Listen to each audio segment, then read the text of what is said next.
Hi friends. ఈరోజు Raj Tarun, Lavanya case గురించి మాట్లాడుకుందామండి. ఇది సోషల్ మీడియాలో బాగా వైరల్ అవుతుంది.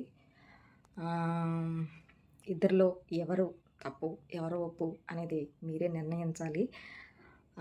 ఒక కొలిక్కయితే రావట్లేదు కేసు. ఆ అమ్మాయి 11 ఏళ్ల నుంచి కూడా సహజీవనం చేస్తున్నానని, తను మధ్యలోకి మాల్వి మల్హోత్రా అనే నటి మా ఇద్దరికి మధ్యలోకి వచ్చింది అనేది ఆవిడ ఆరోపణ. ఫస్ట్ కేసయితే తను మాల్వి మల్హోత్రా మీదే పెట్టింది. నా రాజ్ తరుణ్ నాకే కావాలి అని తను చెప్పింది. అయితే రాను రాను ఈ శేఖర్ భాష అనే మాటలకి ఆవిడ రిప్లైలు ఇస్తూ చాలా రచ్చ అయితే జరుగుతుంది సోషల్ మీడియాలో. దాని గురించి ఈరోజు మనం మాట్లాడుకుందామండి. అసలు ఈ లావణ్య అంటే ఎవరు? ఇది జనవరిలో పేపర్‌లో కూడా వచ్చిందండి. ఈ అమ్మాయి డ్రగ్స్ దాంట్లో అరెస్ట్ అయ్యింది. అది కూడా రాజ్ తరుణ్ లవర్‌గా. రాజ్ తరుణ్ లవర్‌గానే ఈ అమ్మాయిని అరెస్ట్ చేశారు. పేపర్‌లో కూడా రాజ్ తరుణ్ లవరే అని రాశారు. అలానే తెలుసు ఆ అమ్మాయి. అంత క్రితం వరకు ఏవో షార్ట్ ఫిల్మ్స్ అవి ఏవో చేసింది అన్నారు గానీ, ఎవరికీ పెద్దగా పరిచయం లేదు. ఆ అమ్మాయి ఎవరికీ తెలీదు అప్పటి వరకు. ఈ డ్రగ్స్ కేసులో తను అరెస్ట్ అయ్యి ఒక 60 డేస్ అయితే ఉంది. తను జైల్లో. తర్వాత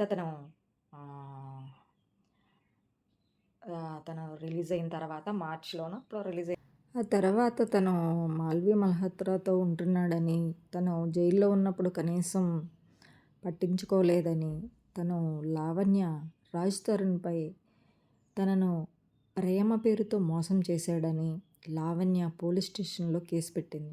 తనను పెళ్లి చేసుకొని అబార్షన్ చేయించాడని లావణ్య ఆరోపించింది. రాజ్ తరుణ్, మాల్వి మల్హోత్రా ఆమె సోదరుడు మీద తను కేసైతే నమోదు చేసింది.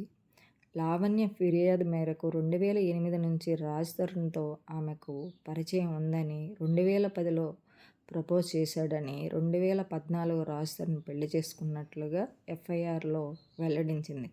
రాజ్ తరుణ్ తన కుటుంబాన్ని ఆదుకున్నానని, 70 లక్షలు రాజ్‌కి ఇచ్చానని దానిలో ఫిర్యాదు చేసింది. దానిలో అదే కాకోకుండా తను 2016లో ప్రెగ్నెంట్ అయితే అబార్షన్ చేయించాడనేది కూడా కేసు నమోదు చేసింది. ఈ కేసులో దోషులెవరో, నిర్దోషులెవరో తెలియవలసి ఉంది. మీరు ఎవరనుకుంటున్నారో కామెంట్ చేయండి. దీంట్లో శేఖర్ భాష అనే వ్యక్తి ఎంటర్ అవటంతో తన డ్రగ్ ఎడిక్ట్ అని, డ్రగ్స్ అమ్ముతుంది అని, నెక్స్ట్ ఆడపిల్లలకి డ్రగ్స్ అలవాటు చేస్తుంది అని, ఇవన్నీ కూడా అతను చెప్పటం జరిగింది. ఇవన్నీ ఎంతవరకు నిజమో